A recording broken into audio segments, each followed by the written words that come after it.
77e session ordinaire du Conseil des ministres de l'Organisation pour la mise en valeur du fleuve Sénégal au MVS.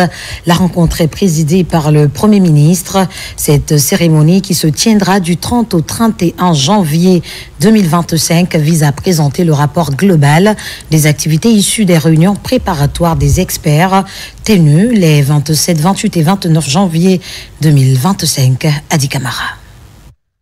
C'est l'ouverture des travaux de la 17e session ordinaire du Conseil des ministres de l'Organisation pour la mise en œuvre du fleuve Sénégal, l'OMVS.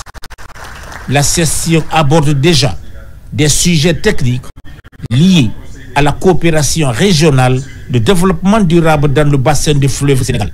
Et un autre volet de la session est dédié aux questions financières et au budget 2025 du Haut-Commissariat. La mise en œuvre de la stratégie de navigation rapide sur le fleuve Sénégal progresse de manière satisfaisante avec la disponibilité effective des premiers financements nécessaires à sa réalisation. Concernant le barrage hydroélectrique de Gourbassi, nos efforts de mobilisation de financement ont abouti à des réalisations concrètes auprès du groupe de coordination arabe. La Banque arabe pour le développement économique en Afrique, la BADEA, a marqué son accord et son engagement avec une contribution de 100 millions de dollars américains. Le Fonds saoudien pour le développement, le FSD, suite à sa récente mission d'évaluation à Dakar, a confirmé également sa participation au schéma de financement. Et le Fonds arabe pour le développement économique et social, le FADES, a également manifesté un vif intérêt, complétant ainsi le dispositif de financement nécessaire à la réalisation de cet ouvrage stratégique. La commission des experts et autres acteurs mettent en branle tous les mécanismes qui favorisent la réalisation des projets en cours, comme les barrages hydroélectriques de Koukountamba, de Gourbassi et le projet de navigation sur le fleuve Sénégal. La session qui s'ouvre aujourd'hui est une occasion privilégiée pour examiner les avancées réalisées, identifier les défis à relever et définir les orientations futures de notre organisation. En effet, lors de la deuxième session extraordinaire de la conférence des chefs d'État et de gouvernement de l'OMVS, les plus hautes autorités de nos pays avaient donné des orientations claires pour accélérer le processus de financement pour les projets structurants de l'OMVS. Ces projets comprennent notamment la navigation, les aménagements hydro-agricoles, le renforcement du potentiel énergétique, l'accès à l'eau potable et le développement des activités visant la sécurité alimentaire. Dans un contexte mondial marqué par une crise multidimensionnelle où se conjuguent les mutations climatiques, les tensions géopolitiques et les vulnérabilités économiques, l'OMVS demeure un levier stratégique dont la pertinence ne cesse de se renforcer. En maintenant une gouvernance solidaire et proactive, nous avons su préserver la stabilité de notre espace commun, évitant ainsi les antagonismes que connaissent d'autres régions soumises aux mêmes impératifs de gestion des ressources. La menace climatique n'est plus une abstraction théorique, mais une réalité tangible qui redéfinit les équilibres hydriques et énergétiques de notre sous-région. La rareté croissante des précipitations, l'érosion accélérée de nos terres de source et la déforestation rampante du massif du Fouta sont autant de signaux alarmants qui exigent de nous une réponse stratégique et concertée.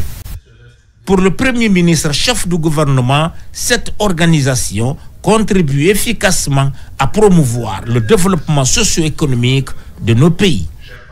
Aujourd'hui, j'ai l'honneur et le plaisir de vous dire que la Guinée, où tous les fleuves de l'Ouest africain prennent leur source, assume et assumera toute sa responsabilité à l'égard de cette partie du continent.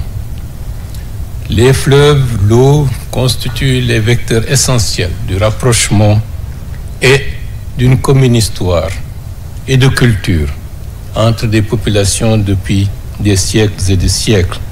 C'est autour de l'eau que se sont bâtis les empires.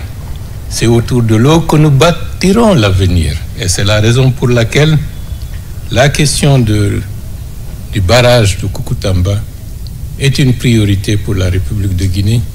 Nous saluons également les efforts de l'équipe du Haut-Commissariat pour relancer et activer les constructions des micro-barrages sur certains de nos fleuves. C'est important d'assurer la décentralisation de nos ouvrages pour que chaque population se sente concernée, impliquée et bénéficiaire des investissements qui sont en cours. Aussi, j'ai l'honneur de vous dire que pour la préservation de ce massif autour duquel gravitent toutes ces populations de nos pays, nous avons décidé de mettre en œuvre les dynamiques de l'inscription du massif du Fouta-Jalon comme patrimoine mondial de l'UNESCO. C'est très important pour nous tous. La préservation de ce massif et de son bassin est structurant pour préserver l'avenir pour des décennies et des décennies, voire des siècles, de cet espace africain qui est dans un contexte très troublé. Et cela participera à la restauration de la stabilité, parce qu'autour des fleuves, des activités économiques qui impacteront positivement les populations, les amèneront à combattre efficacement la pauvreté et par conséquent à renforcer les cohésions et le vivre ensemble pour que notre espace soit une zone de prospérité et de paix. Ces travaux, animés par des experts de haut niveau, devraient permettre de renforcer les acquis tout en ouvrant de nouvelles perspectives en vue de viabiliser et de pérenniser des projets en cours de réalisation et à venir.